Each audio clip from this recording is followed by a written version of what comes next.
करता हूँ। हर हफ्ते मेरा शिफ्ट चेंज होता रहता है। कुछ दिन पहले की बात है, एक रात मैं अपना काम ख़त्म करके घर को लौट रहा था। उस टाइम रात को लगभग 12 बज रहे थे। रास्ते में एक सुनसान कॉलोनी मिलता है, जो एक फैक्ट्री का कॉलोनी हुआ करता था। पहले ये कॉलोनी सुनसान नहीं था, लेकिन जब ये फैक्ट्री बंद हो गया तब उस कॉलोनी का लाइट और पानी काट दिया गया। इसलिए उस कॉलोनी में रहने वाले सारे लोग अपना क्वार्टर छोड़ के दूसरा जगह चले गए। तब से वो कॉलोनी सुनसान और वीरान पड़ी हुई है।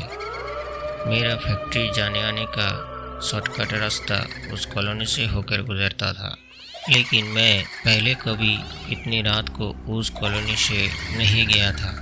उस दिन मुझे घर जाने का थोड़ा जल्दी था और रात भी बहुत हो चुका था, इसीलिए मैं उस रास्ते से चला गया। उस रात क्या हुआ, मैं घर को लौट रहा था। जब मेरा बाइक उस कॉलोनी से होकर गुजरने लगा, तब कॉलोनी के बीचों बीच मेरा बाइक अचानक से भारी हो गया। इतना भारी हो गया कि मानो बाइक के पीछे की सीट में 3-4 लोग चढ़ गया हो। ये बात मुझे कुछ समझ में नहीं आ रहा था। अचानक मेरी बाइक ऐसे इतनी भारी कैसे हो गया। फिर जब मैं कॉलोनी से बाहर निकल गया, तब मेरी बाइक अचानक से फिर से हल्की हो गई। मुझे कुछ समझ में नहीं आ रहा था। इस बात को मैं ज़्यादा ध्यान नहीं दिया और मैं घर को चला गया। अगले दिन फिर मेरे साथ ये घटना दोबारा घटी। अब मेरे मन में डाउट होने लगा, ऐसा क्यों हो रहा है। फिर इसके बारे में मैं ज़्यादा ना सोचते हुए घर को चला गया। फिर तीसरे दिन भी वही घटना घटी। अब मुझे थोड़ा थोड़ा डर लगने लगा था। फिर मैं घर जाके सारी रात उसी घटना के बारे में सोचता रहा। मुझे सारी रात नींद नहीं आई। उस रात मैं ठीक से सो नहीं पाया, खाली उसी घटना के बारे में सोचता रहा। फिर अगले दिन सुबह होते ही मैं एक तांत्रिक बाबा से मिलने चला गया और बाबा को जाके सारी बात बताई। फिर उस बाबा ने मुझे जो बताया, उसको सुनने के बाद मेरे रोंगटे खड़े हो गए।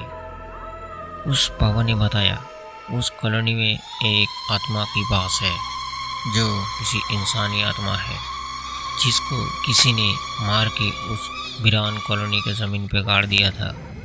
तब से वो अतृप्त आत्मा उस कॉलोनी में भटकता रहता है और वही आत्मा रोज़ जब मैं उस कॉलोनी से होकर गुजरता था, तब वो मेरी बाइक की खाली सीट पे चढ़ जाता था और मैं जब कॉलोनी से निकल जाता था, तब वो आत्मा फिर से वही उतर जाता था। इसीलिए मेरा बाइक इतना भारी हो जाता था।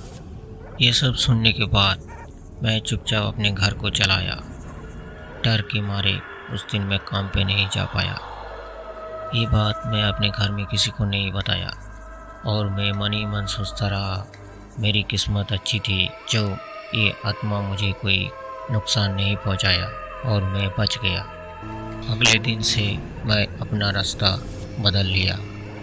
उस दिन के बाद आज तक कभी मैं उस रास्ते से दोबारा नहीं गया।